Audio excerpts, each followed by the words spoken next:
Jaish-e chief Mohammed ఏదైతే మొహమ్మద్ మసూద్ అజర్ ఎవరైతే ఉన్నాడో మసూద్ అజర్ ఇప్పుడు తాజాగా చెప్పుకొస్తున్నది ఏంటి?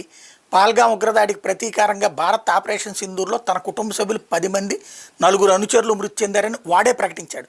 బహవల్పూర్లోని జైషే ప్రధాన కార్యం మీద దాడి జరిగినట్టు కూడా వాడే ఒప్పుకున్నాడు. మరణాన్ని ఉద్దేశిస్తూ నా కుటుంబ సభ్యులు సంతోషాన్ని పొందారంటూ వ్యాఖ్యానించాడు. వాళ్లలో తానుంటే బాగుండేదంటూ కూడా మసూద్ అజర్ చెప్పుకొచ్చాడు. నరేంద్ర మోడీ చెప్పింది కూడా అదే, వాడు ఉంటే బాగుండేదని.